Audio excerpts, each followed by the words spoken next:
You will hear a number of different recordings, and you will have to answer questions on what you hear.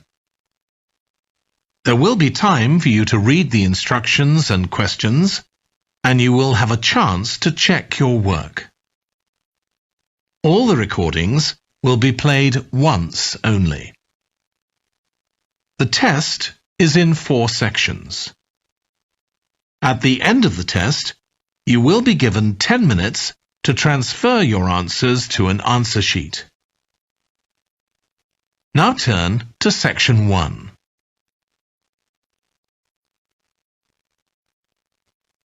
Section 1. You will hear a woman talking to a doctor at a clinic about a medical problem. First, you have some time to look at questions 1 to 4.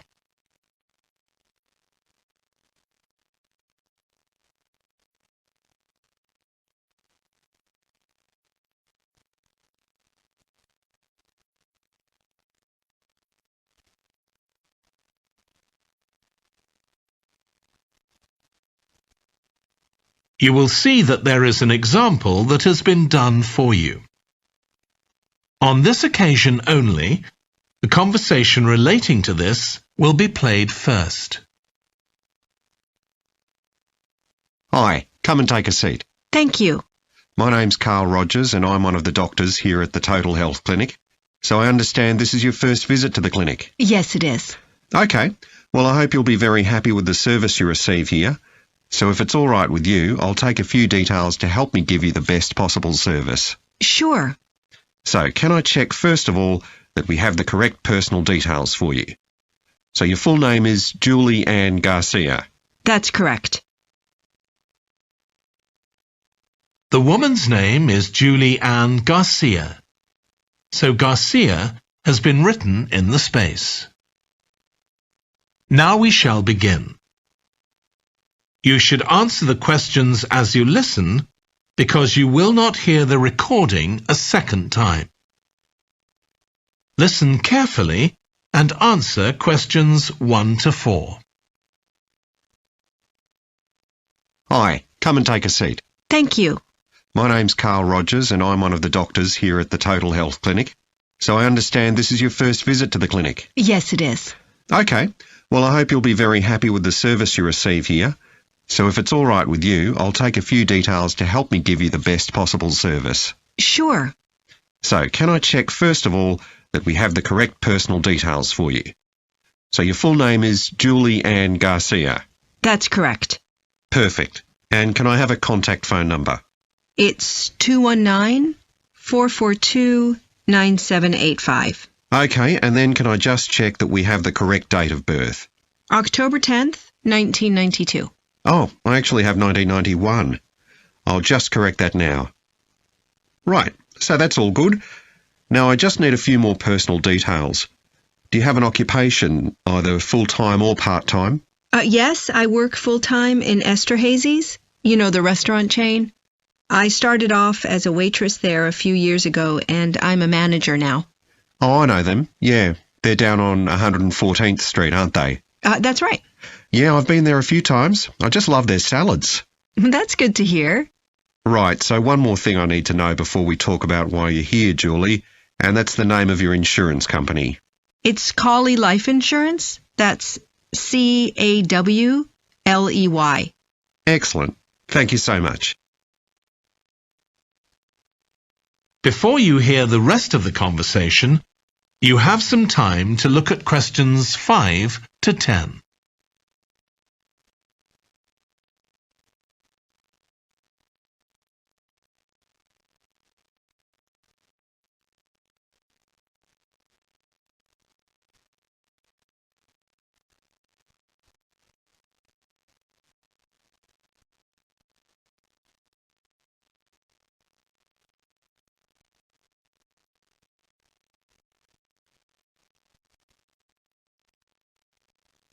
Now listen and answer questions 5 to 10. Now, Julie, let's look at how we can help you. So tell me a little about what brought you here today. Well, I've been getting a pain in my knee, the left one. Not very serious at first, but it's gotten worse, so I thought I ought to see someone about it. That's certainly the right decision. So how long have you been aware of this pain? Is it just a few days, or is it longer than that? Longer. It's been worse for the last couple of days, but it's 3 weeks since I first noticed it. It came on quite gradually, though, so I kind of ignored it at first. And have you taken any medication yourself or treated it in any way? Yeah, I've been taking medication to deal with the pain, Tylenol, and that works okay for a few hours, but I don't like to keep taking it. Okay. And what about heat treatment? Have you tried applying heat at all? No, but I have been using ice on it for the last few days. And does that seem to help the pain at all? A little, yes. Good. Now, you look as if you're quite fit normally. I am, yes. So do you do any sport on a regular basis? Yes, I play a lot of tennis. I belong to a club, so I go there a lot. I'm quite competitive, so I enjoy that side of it as well as the exercise, but I haven't gone since this started. Sure. And do you do any other types of exercise? Yeah, I sometimes do a little swimming, but usually just when I'm on vacation. But normally I go running a few times a week, maybe 3 or 4 times. So your legs are getting quite a pounding, but you haven't had any problems up to now? No, not with my legs. I did have an accident last year when I slipped and hurt my shoulder, but that's better now. Excellent. And do you have any allergies? No, none that I'm aware of. And do you take any medication on a regular basis? Well, I take vitamins, but that's all. I'm generally very healthy. Okay. Well, let's have a closer look and see what might be causing this problem. If you can just get up. That is the end of section 1. You now have half a minute to check your answers.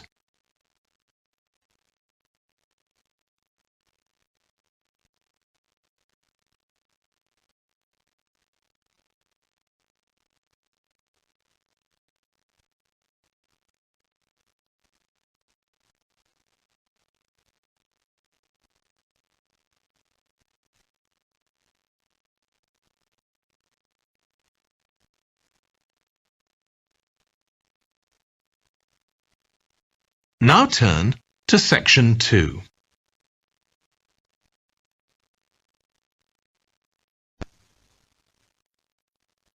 Section 2.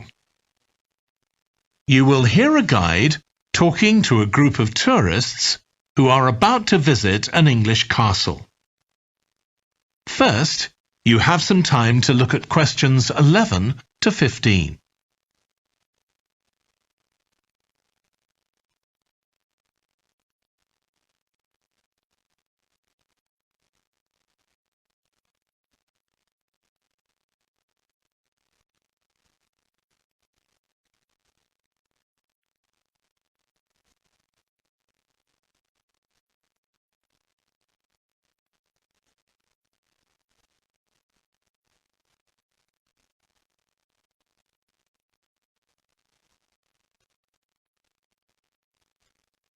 Now listen carefully and answer questions 11 to 15. We'll be arriving at Branley Castle in about 5 minutes. But before we get there, I'll give you a little information about the castle and what our visit will include. So, in fact, there's been a castle on this site for over 1100 years. The first building was a fort constructed in 914 AD for defence against Danish invaders by King Alfred the Great's daughter, who ruled England at the time. In the following century, after the Normans conquered England, the land was given to a nobleman called Richard de Vere, and he built a castle there that stayed in the de Vere family for over 400 years. However, when Queen Elizabeth I announced that she was going to visit the castle in 1576, it was beginning to look a bit run down. And it was decided that rather than repair the guest rooms, they'd make a new house for her, out of wood, next to the main hall. She stayed there for 4 nights, and apparently it was very luxurious. But, unfortunately, it was destroyed a few years later by fire. In the 17th century, the castle belonged to the wealthy Fennis family, who enlarged it and made it more comfortable. However, by 1982, the Fennis family could no longer afford to maintain the castle, even though they received government support, and they put it on the market. It was eventually taken over by a company who owned a number of amusement parks. But when we get there, I think you'll see that they've managed to retain the original atmosphere of the castle. When you go inside, you'll find that in the staterooms, there are lifelike moving wax models dressed in costumes of different periods in the past, which even carry on conversations together. As well as that, in every room, there are booklets giving information about what the room was used for and the history of the objects and furniture it contains. The castle park's quite extensive. At one time, sheep were kept there, and in the 19th century the owners had a little zoo with animals like rabbits and even a baby elephant. Nowadays the old zoo buildings are used for public displays of paintings and sculpture. The park also has some beautiful trees, though the oldest of all, which dated back 800 years, was sadly blown down in 1987. Now you're free to wander around on your own until 4:30, but then, at the end of our visit, we'll all meet together at the bottom of the great staircase. We'll then go on to the long gallery, where there's a wonderful collection of photographs showing the family who owned the castle 100 years ago having tea and cakes in the conservatory. And we'll then take you to the same place, where afternoon tea will be served to you. Before you hear the rest of the talk, you have some time to look at questions 16 to 20.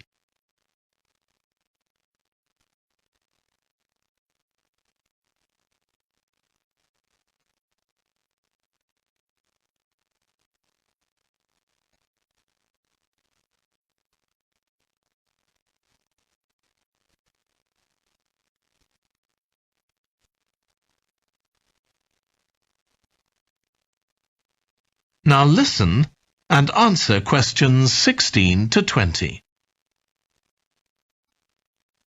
Now, if you can take a look at your plans, you'll see Branley Castle has 4 towers joined together by a high wall, with the river on 2 sides.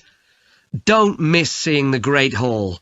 That's near the river in the main tower, the biggest one, which was extended and redesigned in the 18th century. If you want to get a good view of the whole castle, you can walk around the walls. The starting point's quite near the main entrance. Walk straight down the path until you get to the south gate, and it's just there. Don't go on to the north gate. There's no way up from there. There'll shortly be a show in which you can see archers displaying their skill with a bow and arrow. The quickest way to get there is to take the first left after the main entrance and follow the path past the bridge. Then you'll see it in front of you at the end. If you like animals, there's also a display of hunting birds, falcons and eagles and so on. If you go from the main entrance in the direction of the south gate, but turn right before you get there instead of going through it, you'll see it on your right, past the first tower. At 3 p.m, there's a short performance of traditional dancing on the outdoor stage. That's right at the other side of the castle from the entrance and over the bridge. It's about 10 minutes walk or so. And finally, the shop. It's actually inside one of the towers, but the way in is from the outside. Just take the first left after the main entrance, go down the path and take the first right. It's got some lovely gifts and souvenirs. Right, so we're just arriving. That is the end of section 2. You now have half a minute to check your answers.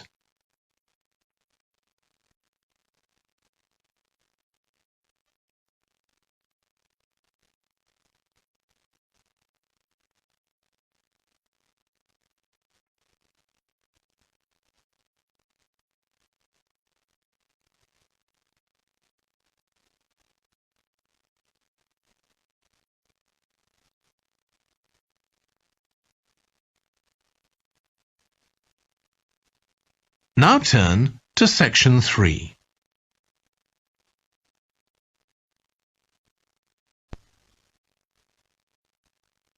Section 3.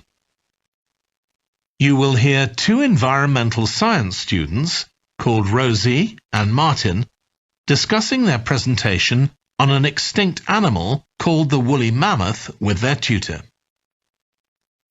First, you have some time to look at questions 21 to 24.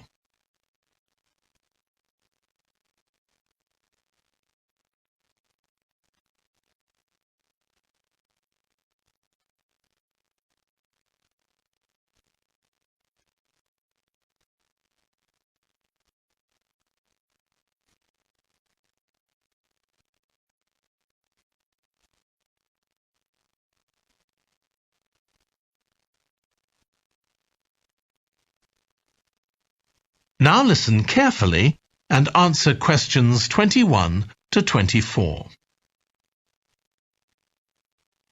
So, Rosie and Martin, let's look at what you've got for your presentation on woolly mammoths. OK, we've got a short outline here. Thanks. So, it's about a research project in North America. Yes, but we thought we needed something general about woolly mammoths in our introduction to establish that they were related to our modern elephant, and they lived thousands of years ago in the last ice age. Maybe we could show a video clip of a cartoon about mammoths, but that'd be a bit childish.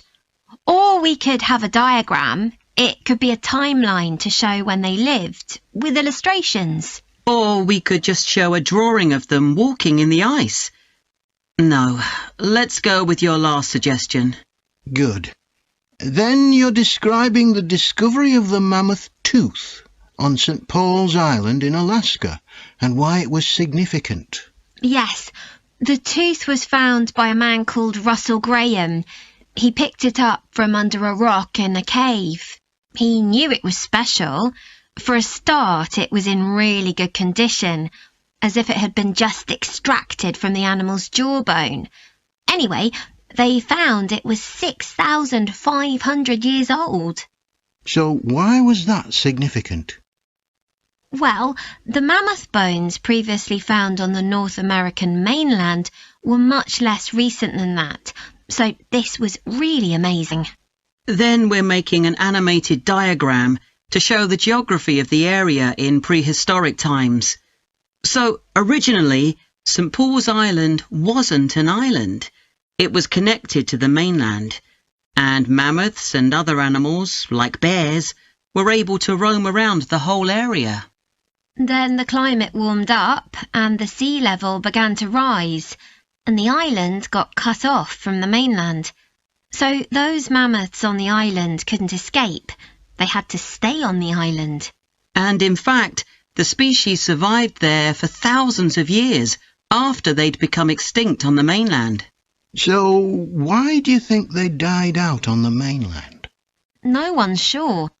Anyway, next we'll explain how Graham and his team identified the date when the mammoths became extinct on the island. They concluded that the extinction happened 5,600 years ago, which is a very precise time for a prehistoric extinction. It's based on samples they took from mud at the bottom of a lake on the island.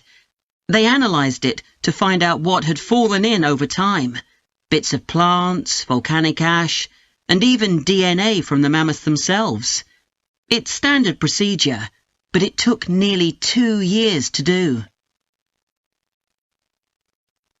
Before you hear the rest of the discussion, you have some time to look at questions 25 to 30.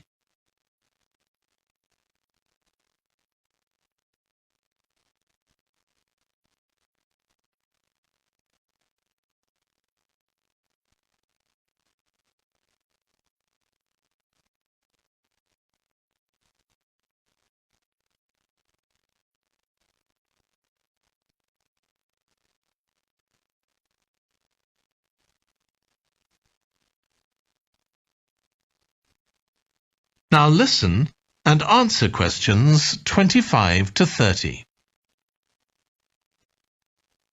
So why don't you quickly go through the main sections of your presentation and discuss what actions needed for each part.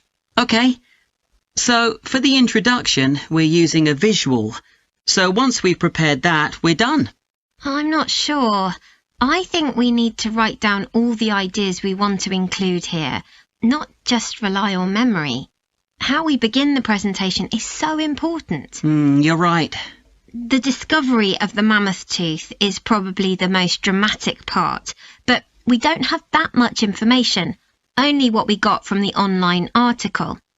I thought maybe we could get in touch with the researcher who led the team and ask him to tell us a bit more. Great idea. What about the section with the initial questions asked by the researchers? We've got a lot on that, but we need to make it interesting. We could ask the audience to suggest some questions about it, and then see how many of them we can answer. I don't think it would take too long. Yes, that would add a bit of variety. Then the section on further research carried out on the island, analysing the mud in the lake. I wonder if we've actually got too much information here. Should we cut some? I don't think so, but it's all a bit muddled at present. Yes, maybe it would be better if it followed a chronological pattern. I think so. The findings and possible explanations section is just about ready, but we need to practice it so we're sure it won't overrun.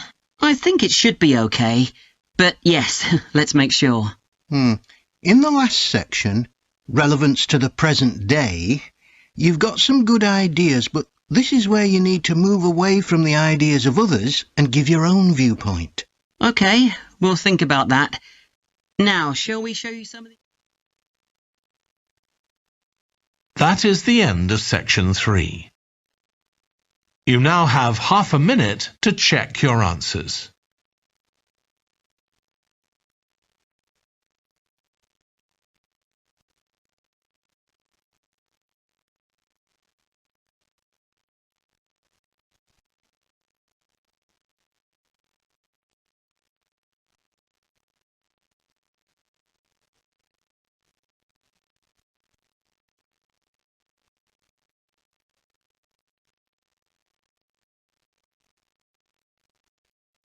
Now turn to section 4.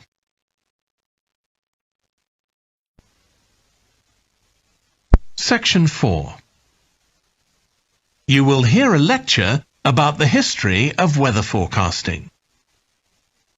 First, you have some time to look at questions 31 to 40.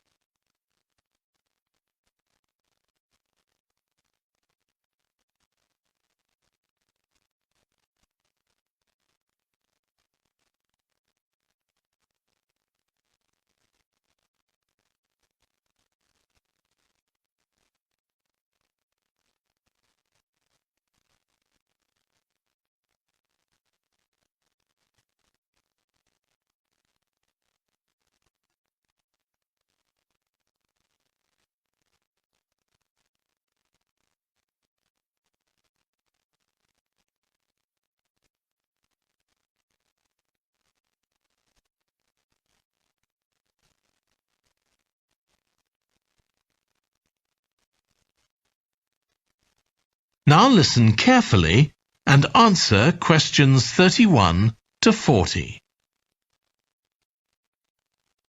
In this series of lectures about the history of weather forecasting, I'll start by examining its early history. That'll be the subject of today's talk. OK, so we'll start by going back thousands of years. Most ancient cultures had weather gods, and weather catastrophes, such as floods, played an important role in many creation myths.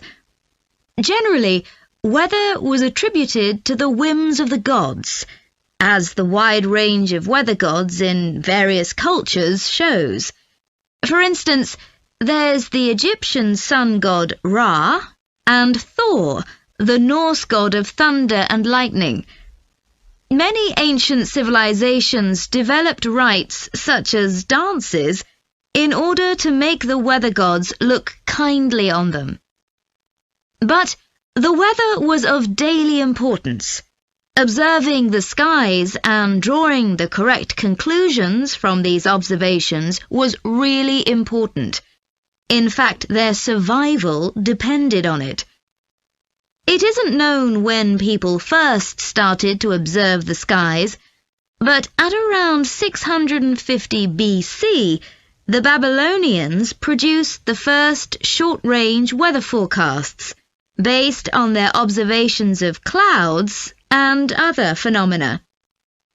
The Chinese also recognized weather patterns, and by 300 BC, astronomers had developed a calendar which divided the year into 24 festivals, each associated with a different weather phenomenon. The ancient Greeks were the first to develop a more scientific approach to explaining the weather.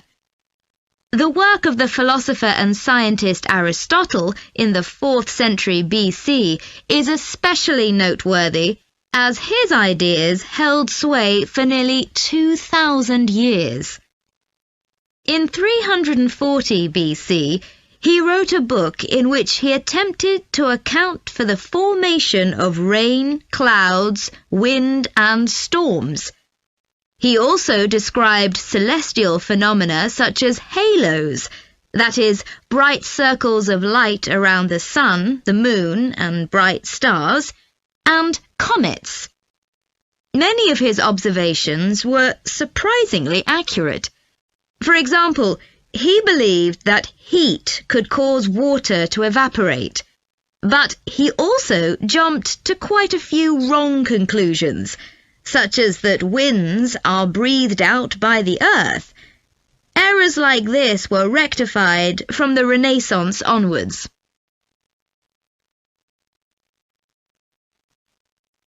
For nearly 2,000 years, Aristotle's work was accepted as the chief authority on weather theory. Alongside this, though, in the Middle Ages, weather observations were passed on in the form of proverbs, such as red sky at night, shepherd's delight, red sky in the morning, shepherd's warning.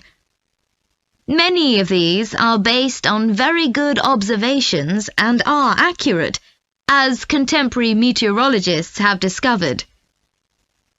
For centuries, any attempt to forecast the weather could only be based on personal observations.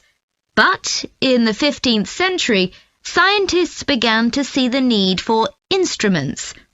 Until then, the only ones available were weather vanes to determine the wind direction and early versions of rain gauges. One of the first, invented in the 15th century, was a hygrometer, which measured humidity. This was one of many inventions that contributed to the development of weather forecasting. In 1592, the Italian scientist and inventor Galileo developed the world's first thermometer. His student Torricelli later invented the barometer, which allowed people to measure atmospheric pressure. In 1648, the French philosopher Pascal proved that pressure decreases with altitude.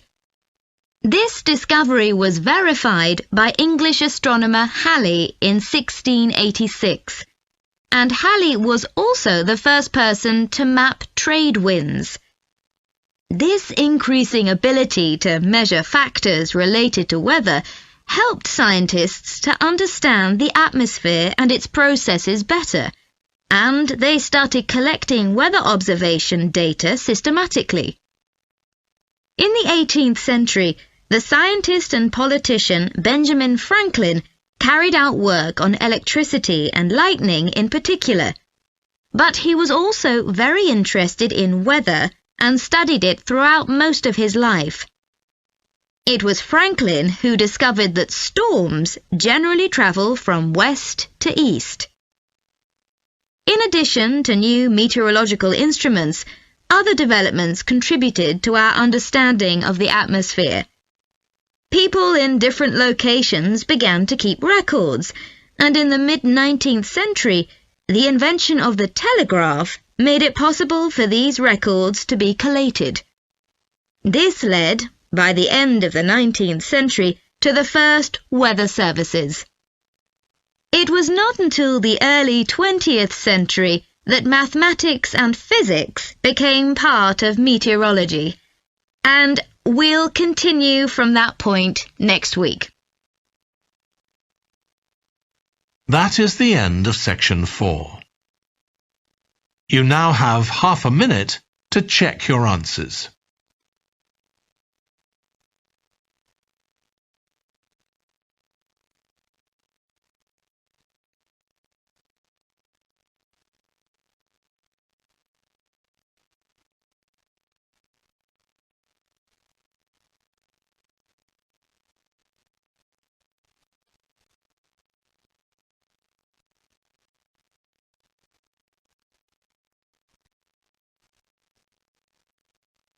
That is the end of the listening test. In the IELTS test, you would now have 10 minutes to transfer your answers to the answer sheet.